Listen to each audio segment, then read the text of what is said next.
Yeah!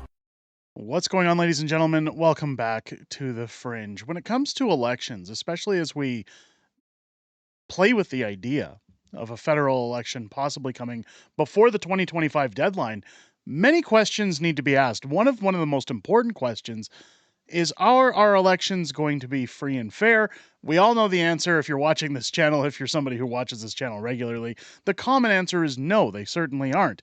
Now, we just went through a provincial election in British Columbia that we've questioned on the channel multiple times when it comes to the authentication of votes. When you start using electronic tabulators, I know there's people in the comments who say, look, they don't connect to the internet. They've seen them working. All they do is tally the vote. There's nothing going on. But when you go back to the 2020 American election and the questions that came forward from the Republicans in regards to the authenticity of producing votes or mail-in ballots or not taking ID for votes or the flaws go on and on. We're now seeing that the fix could possibly be in when we go to British Columbia and look at what happened with their election. Now, you've got a situation in British Columbia where the majority of voters that went to the NDP were in the Lower Mainland in areas like Vancouver, as well as certain parts of Vancouver Island. But again, that population controls the majority of the outcome in those elections due to population density and again, the boundaries of ridings for certain representatives. But what we're seeing here is an article. I wanted to highlight CTV because, of course, they're coming out with the propaganda machine. At least it seems like it. Again, this is speculation. I want your guys' comments down below. Let me know what you guys think. But BC election results, mail-in ballots heavily favor NDP. Only absentee ballots are left to count. Now, this came in over the weekend. I think it's important that we address this because, again, as we head into the possibility of a federal election, I know people like Danielle Smith have come under heavy scrutiny for saying we want hand-cast ballots only. We don't want to use electronic tabulators. We're not going to bring that in. It's going to be paper ballots, hand counted. That's the way it's always been. That's the way it's going to be. I'm going to read what happened here, and then we're going to talk a little bit about why this is an issue, or why at least it's a concern. The majority of mail-in ballots tallied this weekend for the final count in BC's nail-biting close 2024 provincial election went to the NDP, increasing the party's chances of clinching a third term. Now, again, keep in mind, as they say, it was nail-biting. This was neck and neck. It really shouldn't have been, as the Conservatives were favored via polling to take a larger lead over the NDP in this election. Keep in mind, only 55% of eligible voters came out to vote in this provincial election.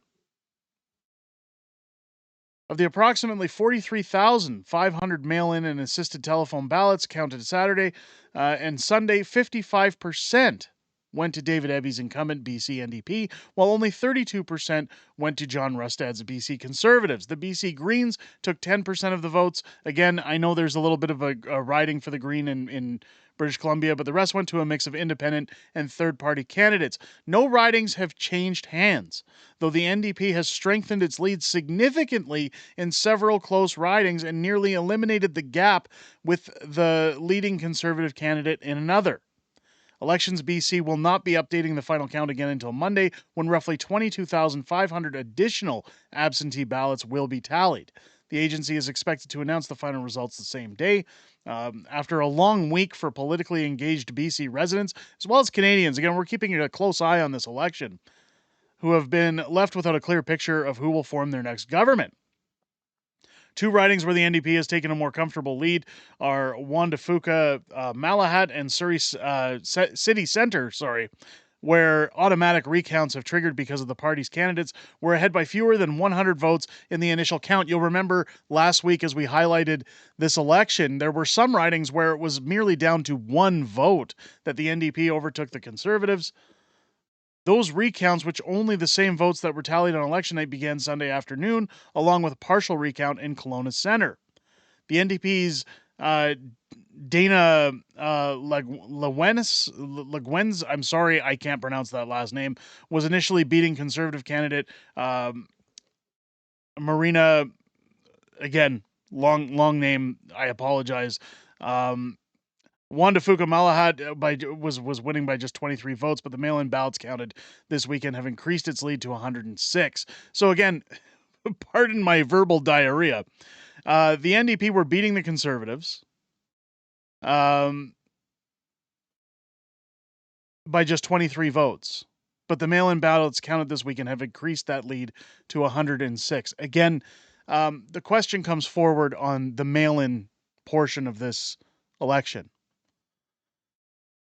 Is there shenanigans going on? Is it easy to bring in the fix with mail in ballots?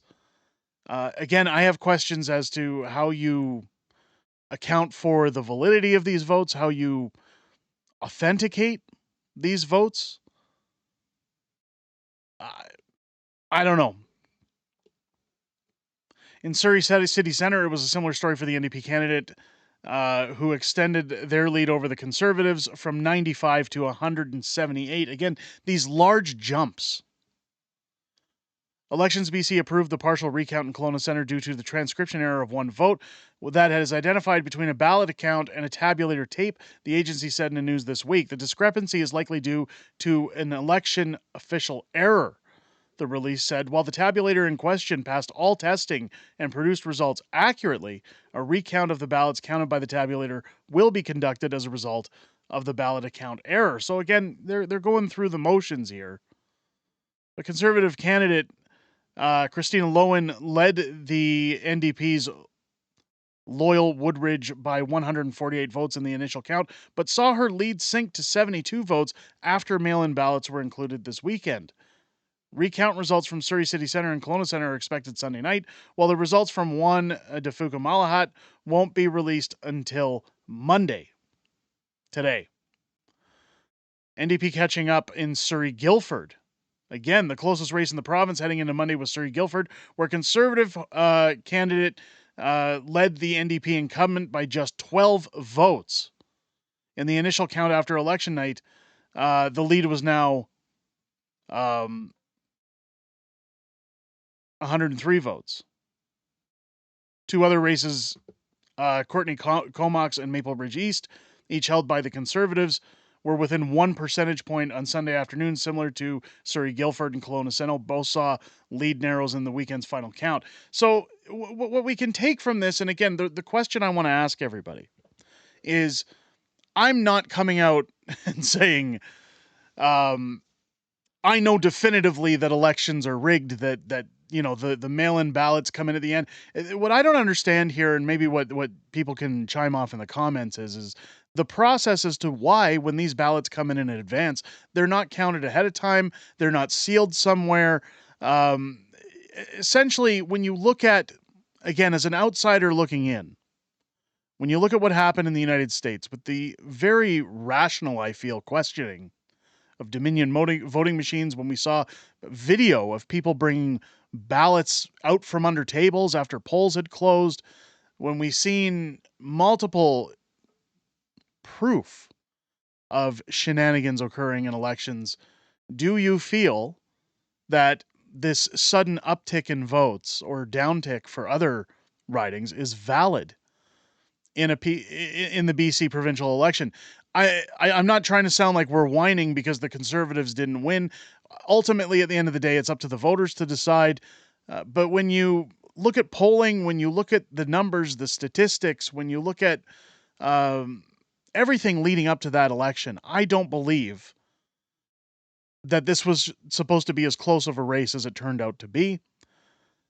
It's not sour grapes. It's going to be whatever it's going to be in BC. But let me know what you guys think down below, if you think the fix is in, or if this is just a matter of mail-in ballots being more common for a province. If it's your first time here, I hope this video has earned your subscription, as we're very quickly approaching 50,000 subscribers here on the channel. It's always great when people subscribe. Hit that button, turn on your bell for notifications, do all the usual YouTube jazz, and join me here on the channel each and every Friday night for Friday Night Fringe, my live streaming show, where we talk about everything coming up this week in politics, everything coming up in the week ahead, and some back and forth within our wonderful, amazing community. I am always looking forward to hearing what you guys have to say each and every Friday night here on the channel as I sit down with my beautiful wife, Mrs. Fringe, to talk about everything that's going on in the political realm. And I look forward to hearing again what you guys have to say, and hope to see you all there this Friday starting at 6 p.m. Pacific, 8 p.m. Central here on the channel. I hope you guys have a great rest of your day and enjoyed this video. I'll catch you on the next one.